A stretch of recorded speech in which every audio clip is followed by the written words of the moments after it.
स्वागत है आप सभी का हमारे इस YouTube platform Rudra civil services में।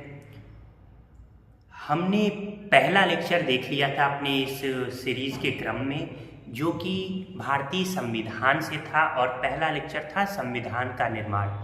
इस कड़ी में RO की परीक्षा की इस कड़ी में हम अपने दूसरे लेक्चर की तरफ आगे बढ़ते हैं। आज का हमारा दूसरा लेक्चर भारतीय संविधान की प्रस्तावना यानी प्रियम्बल और इसकी कुछ विशेषताओं पर आधारित होगा। उम्मीद है कि आप सभी अच्छे से अपनी तैयारी को कर रहे होंगे और एक टारगेट ओरिएंटेड 3 महीने की ये अपनी प्रिपरेशन को पूरा करने की दिशा में अग्रसर होंगे।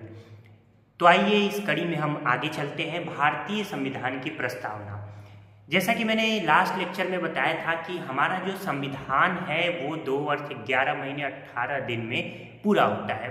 हमारे संविधान में पंडित जवाहरलाल नेहरू द्वारा 13 दिसंबर 1946 को उद्देश्य प्रस्ताव प्रस्तुत होता है, जिसे 22 जनवरी 1947 को प्रारूप समिति द्वारा स्वीकार कर लिया जाता है, ड्राफ्टिंग कमेटी, जिसके अध्यक्ष डॉक्टर भीमराव अम्बेडकर थे। प्रस्तावना है क्या, सबसे पहले हम इस पे चर्चा कर लें। तो ये जो प्रस्तावना है या प्रियम्बल है, इसका अगर शाब्दिक अर्थ हम कहें तो प्रस्तावना का शाब्दिक अर्थ होता है भूमिका यानी परिचय। हमारे संविधान की भूमिका, हमारे संविधान का परिचय क्या है? हमारे संविधान में निहित प्रस्तावना। यही हमें ये प्रस्तावना यह बताता है कि वास्तव में संविधान का दर्शन जो है वो क्या है। संविधान के एक एक अनुच्छेद की व्याख्या प्रस्तावना के द्वारा की जा सकती है।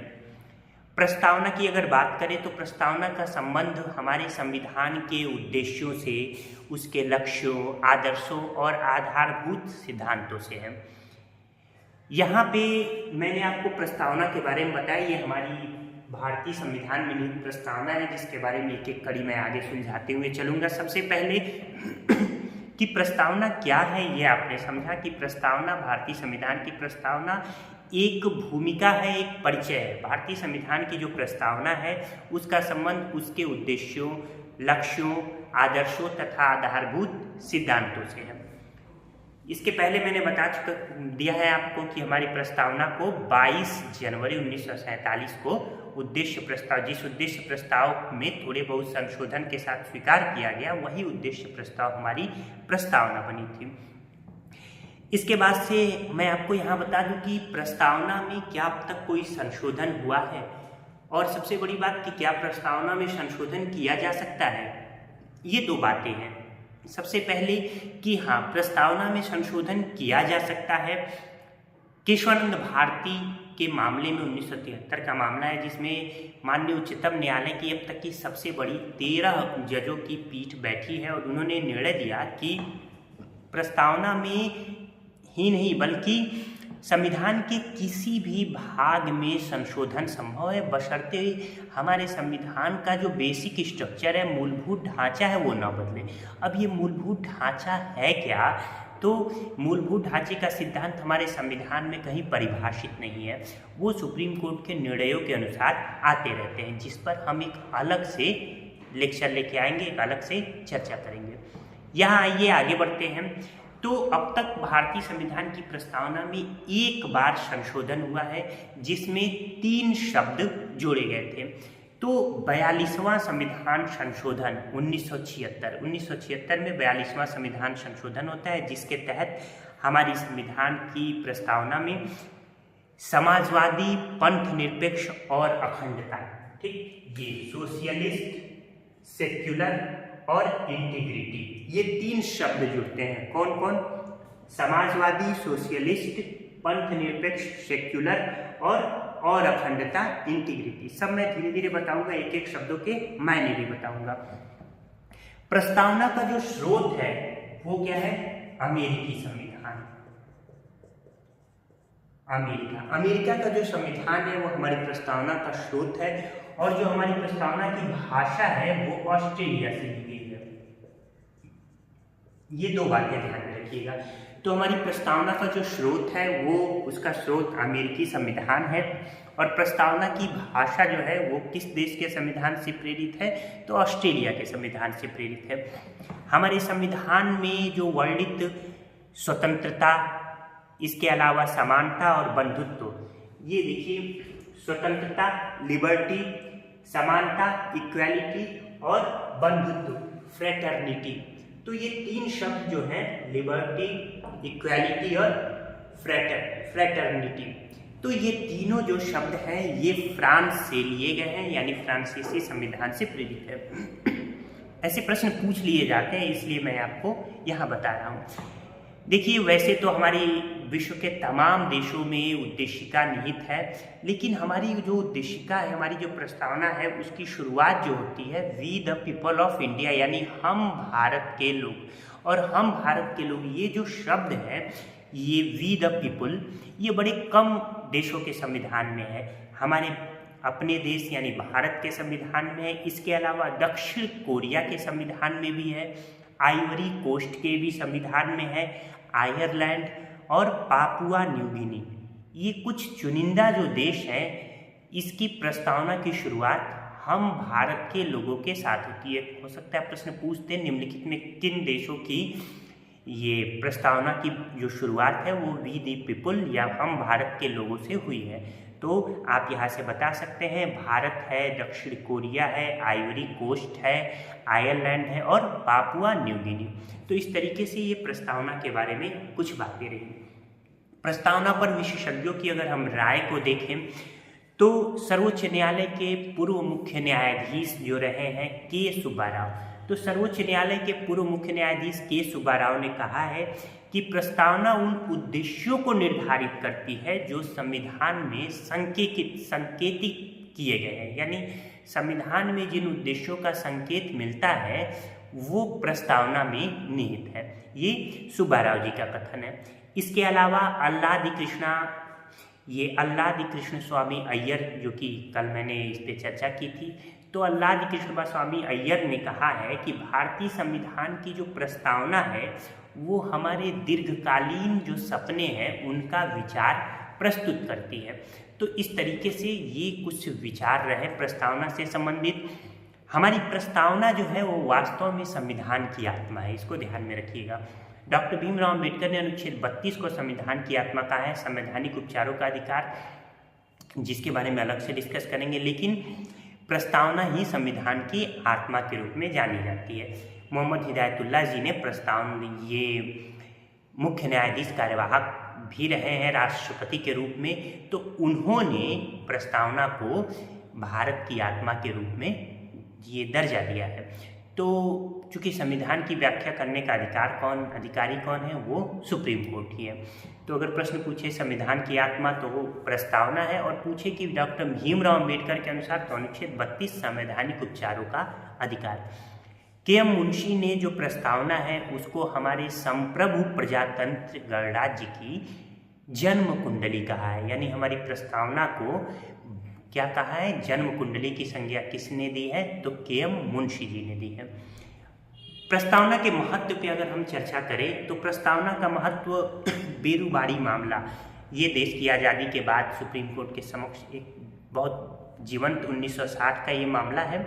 तो बेरुबारी मामले में उच्चतम न्यायालय ने इस पर सहमति व्यक्त की कि उद्देशिका जो है वो संविधान निर्माताओं के मन की कुंजी है। किस मामले में ये वर्णित किया गया है कि उद्देशिका या प्रस्तावना जो है वो संविधान निर्माताओं के मन की कुंजी है, तो ये बेरुबारी मामले में।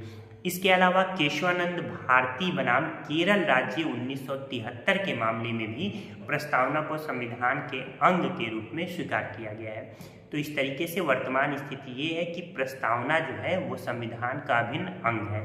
हालांकि प्रस्तावना के आधार पर कोई निर्णय नहीं दिया जा सकता, या दूसरे शब्दों में हम ये कह सकते हैं कि प्रस्तावना न्याय योग्य या वाद योग्य नहीं है, यानी प्रस्तावना के उल्लंघन को लेकर कोई व्यक्ति सुप्रीम कोर्ट की शरण में नहीं जा सकता।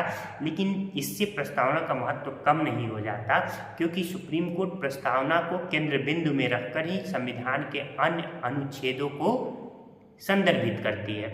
तो इस तरीके से ये सारी बातें रहीं। आइए अब वो भारतीय संविधान की प्रस्तावना में निहित जो प्रमुख शब्द हैं उनके बारे में चर्चा कर लेते हैं। भारतीय संविधान में जो निहित शब्द है, सबसे पहले हम भारत के लोग, ये जो शब्द है हम भारत के लोग, we the people of India, हम भारत के लोग अपने आप में एक बड़ा ही महत्वपूर्ण शब्द है। देखिए, प्रस्तावना का आरंभ ही हम भारत के लोगों से होती है, यानी हमारे संविधान के अंतिम जो स्रोत है वो कौन है? भारत की जनता। तो हम भारत के लोग का मतलब समझ गए, सर्वोच्च कौन है? भारत की जनता। हम भारत के लोग, भारत को एक संपूर्ण प्रभुत्व संपन्न का मतलब क्या होता है? देखिए, संपूर्ण प्रभुत्व संपन्न का मतलब ये है कि भारत जो है वो किसी भी आंतरिक और बाहरी ताकतों से प्रभावित नहीं होता है। कहने का मतलब ये है कि कोई भी बाहरी ताकत जो है भारत सरकार को या भारत को निर्णय लेने के लिए आदेशित नहीं कर सकती। यानी हम पूरी तरीके से अपना कानून, अपना नियम बनाने के लिए क्या है? स्वतंत्र हैं। तो हम भारत के लोग भारत को एक संपूर्ण प्रभुत्व संपन्न समाजवादी का मतलब ये है कि समाज के लिए, लोगों के लिए, यानी संसाधनों का बंटवारा जो है वो लोगों के बीच समान रूप से होगा। समाजवादी, पंथ निरपेक्ष, यानी सभी पंथ निरपेक्ष, दूसरे शब्दों में हम कह सकते हैं कि धर्म निरपेक्ष, यानी राज्य का अपना कोई निजी धर्म नहीं है, न ही ये किसी विशेष धर्म की उन्नति के लिए कार्य करेगा।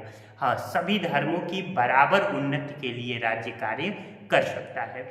धर्मनिरपेक्षता का मतलब यह है कि प्रत्येक धर्म को भारत में विकसित करने और अपनी उन्नति करने की पूर्ण स्वतंत्रता, उस धर्म के अपने धर्म के अनुसार आचरण करने की स्वतंत्रता प्रदान की गई है। लोकतंत्रात्मक, यानी भारत जो है ये डेमोक्रेटिक है। कहने का मतलब ये है कि यहाँ सभी नागरिकों को राजनीतिक अधिकार प्राप्त है और सरकार जो है वो जनता द्वारा सीधे चुनी जाती है। क्लियर? तो हम लोकतंत्रात्मक। इसके अलावा गणराज्य मतलब हमारे देश में आनुवंशिक शासन नहीं है, यानी ब्रिटेन के सम्राट की तरह हमारे यहाँ राष्ट्रपति जो है ये वंशानुगत नहीं होते, बल्कि उनका चुनाव होता है। इस तरीके से गणराज्य बनाने के लिए तथा उसके समस्त नागरिकों को सामाजिक, आर्थिक और राजनैतिक न्याय, परीक्षा में प्रश्न पूछेगा कि कितने प्रकार के न्याय की बात की गई हमारी प्रस्तावना में, तो 3 प्रकार के। कौन कौन? सामाजिक, आर्थिक और राजनैतिक, ध्यान में रखिएगा। इसके बाद विचार, अभिव्यक्ति, विश्वास, धर्म और उपासना की स्वतंत्रता। कितने प्रकार की स्वतंत्रता की बात की गई है? तो 5। कितने प्रकार के न्याय की? 3। कौन कौन सी? विचार की स्वतंत्रता, अभिव्यक्ति यानी एक्सप्रेस करने की स्वतंत्रता, बोलने की स्वतंत्रता, कानूनी और विधि के अधीन रहते हुए हम जो है अपनी बातों को अभिव्यक्त कर सकते हैं, बोल सकते हैं, रख सकते हैं।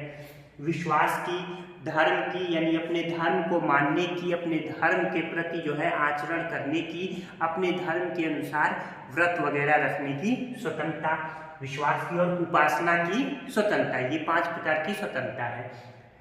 प्रतिष्ठा और अवसर की समता। कितने प्रकार की समानता है? 2। प्रतिष्ठा की और अवसर की, सभी को, यानी सबके साथ समान। प्रतिष्ठा कहने का मतलब छुआछूत, भेदभाव वगैरह नहीं होगा, सबके साथ समान व्यवहार होगा और सबको समान अवसर, संसाधनों पर, सरकारी नौकरी और अन्य चीज़ों में सबको समान अवसर प्रदान किए जाएंगे। समता प्राप्त कराने के लिए तथा उन सब में व्यक्ति की गरिमा और राष्ट्र की एकता और अखंडता, जैसा कि मैंने बताया 42वें संविधान संशोधन द्वारा और अखंडता जोड़ा गया है। और अखंडता यानी इंटीग्रिटी, हम अखंड हैं। हमारे देश में राज्यों के लिए संघ राज्य, फेडरल का प्रयोग नहीं किया गया, बल्कि राज्यों का संघ, यूनियन ऑफ स्टेट का प्रयोग किया गया है। यानी अमेरिका में फेडरल है, हमारे यहाँ यूनियन ऑफ स्टेट। राज्यों को संघ से अलग होने का अधिकार नहीं है, न ही मनमाना करने का अधिकार है। यानी मजबूत संघ के साथ संघ बनाया गया है, लेकिन राज्यों को अपनी सीमा में स्वतंत्रता दी गई है। अवसर, अखंडता सुनिश्चित कराने वाली बंधुता यानी भाईचारा, फ्रांस से लिया गया है। बढ़ाने के लिए दृढ़ संकल्प होकर अपनी इस संविधान सभा में आज तारीख 26 नवंबर 1949 हिंदी में मिति मार्गशीर्ष शुक्ल सप्तमी संवत 2006 विक्रमी को एतद द्वारा इस संविधान को अंगीकृत, अधिनियमित और आत्मार्पित करते हैं। तो ये हमारी संविधान में निहित प्रस्तावना है, जो कि याद होना चाहिए आपको। एक दो बार आप लोग देख लेंगे तो प्रस्तावना जो है याद हो जाएगा। कितने प्रकार के न्याय है, कितने प्रकार की स्वतंत्रता की बात है, कितने प्रकार की समता की बात है, कितने संविधान संशोधन हुए हैं, कौन कौन से शब्द जोड़े गए, अमेरिका से क्या लिया गया है प्रस्तावना में, तो स्रोत प्रस्तावना का, इसके अलावा ऑस्ट्रेलिया से भाषा। तो ये हमारे संविधान की प्रस्तावना है। उम्मीद है कि आपको हमारे संविधान की प्रस्तावना के बारे में एक एक चीज समझ में आई होगी। इसके बाद हम अपने संविधान की विशेषता की बात कर लें तो पहली विशेषता तो यही है कि हमारा संविधान काफ़ी विस्तृत संविधान है। हमारे संविधान में वर्तमान में क्रम की बात करें तो लगभग 448 अनुच्छेद, 12 अनुसूचियां और 25 भाग हैं। मूल संविधान में 395 अनुच्छेद थे, 12 की जगह 8 अनुसूचियां थी, 22 भाग थे। लेकिन क्रम के अनुसार अगर हम बात करें तो क्रम के अनुसार 448 अनुच्छेद, 12 अनुसूचियां और 25 भाग हुए। क्रम आप लोग समझ रहे हैं। क्रम का मतलब ये है, जैसे मान लीजिए कि 51 अनुच्छेद 51 का, उसमें 11 पॉइंट है तो ये 11 जोड़ लिया गया, इस तरीके से। दूसरी विशेषता है लिखित। हमारा संविधान लिखित संविधान है। दुनिया का सबसे पहला लिखित संविधान कौन सा है? अमेरिका का। ब्रिटेन का मौखिक है, तो हमारा लिखित संविधान है। तीसरी, हमारा संविधान भारतीय जनता द्वारा निर्मित हुआ है। संविधान का निर्माण भारतीय जनता के प्रतिनिधियों द्वारा वर्ष 1946 से 49 के बीच एक संविधान सभा द्वारा किया गया था, जैसा कि आप जानते हैं। चौथा बात करें तो हमारा संविधान ये संप्रभु है, यानी भारतीय संविधान को भारत की जनता ने अंगीकृत किया है। इसका तात्पर्य यह है कि जनता में संप्रभुता यानी सॉवरेनिटी का सिद्धांत निहित है। संप्रभुता मतलब, इसका मतलब यह है कि भारतीय जनता किसी बाह्य शक्ति के अधीन नहीं है। हमारे संविधान की अगली विशेषता अगर देखें, पांचवी, तो हमारे यहाँ संसदात्मक ये व्यवस्था है, संसद की व्यवस्था है, जिसमें जो है लोकसभा, राज्यसभा और राष्ट्रपति हैं। लोकसभा में जनता द्वारा चुने गए प्रतिनिधि आते हैं। इसके बाद से अगली छठी विशेषता देखें तो हमारा संविधान जो है वो एकात्मकता की ओर झुकाव के साथ एक संघीय व्यवस्था रखता है, यानी केंद्र को मजबूत बनाया गया है लेकिन राज्यों को उनकी सीमा के तहत पूरा अधिकार दिया गया है। राज्यों में मुख्यमंत्री होते हैं, जैसे केंद्र में प्रधानमंत्री।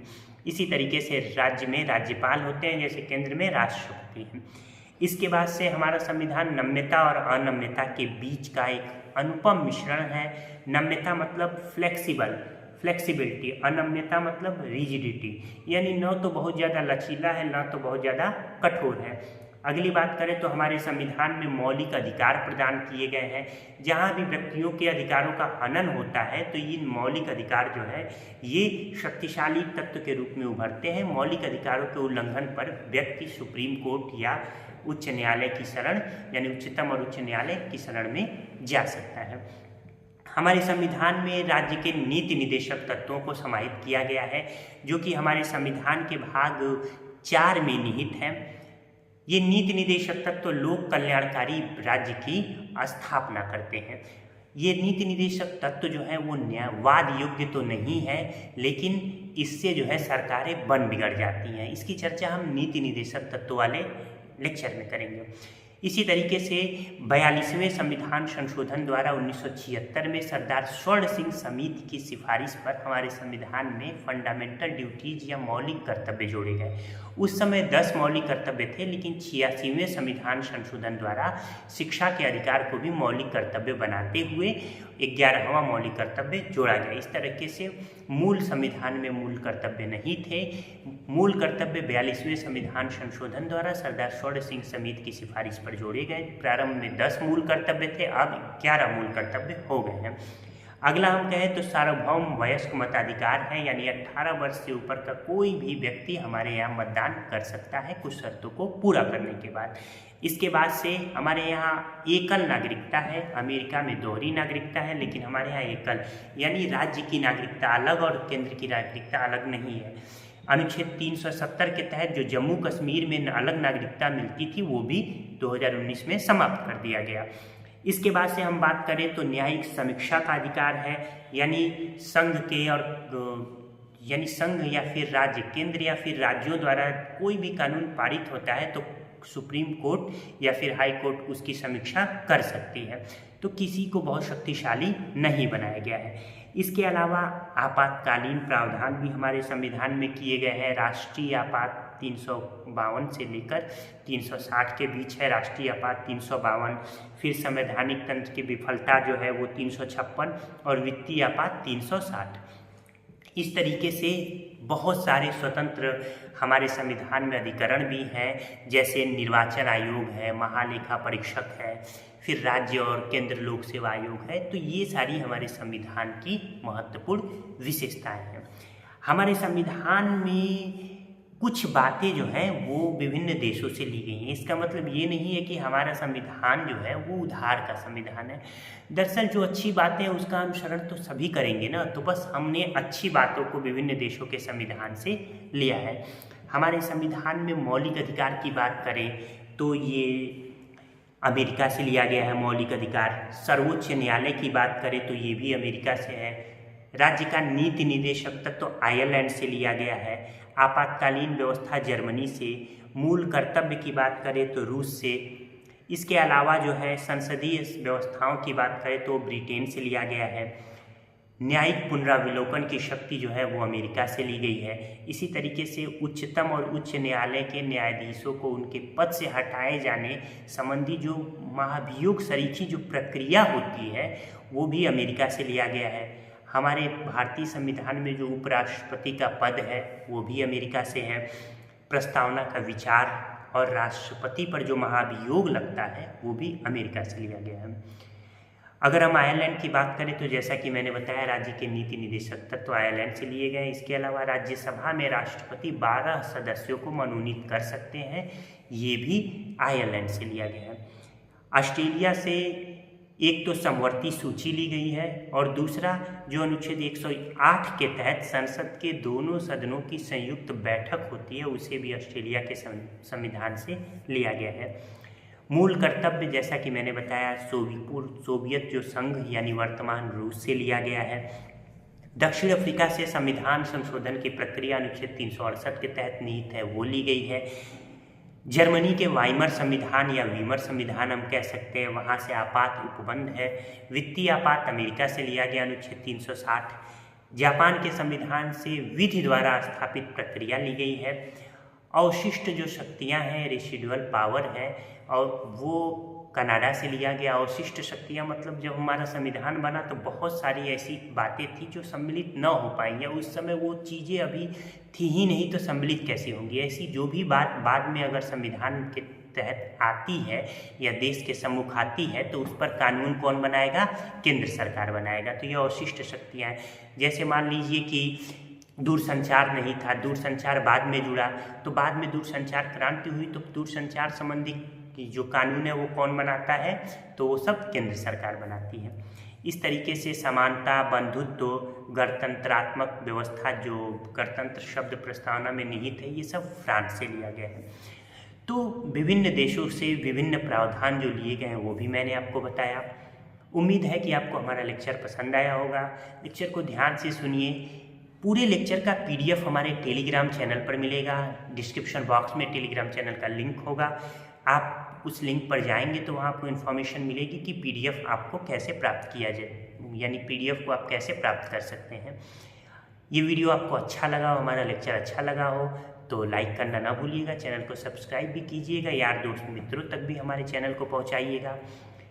RO की ये श्रृंखला चल रही है, लेकिन आप सभी जानते हैं कि ये जो भी टॉपिक मैं पढ़ा रहा हूँ वो आपकी सभी परीक्षाओं में, सिविल सेवा में विशेषकर महत्वपूर्ण है, क्योंकि मैं आपके समझ को विकसित करने की कोशिश कर रहा हूँ। तो ठीक है, आज के लिए इस लेक्चर में बस इतना ही।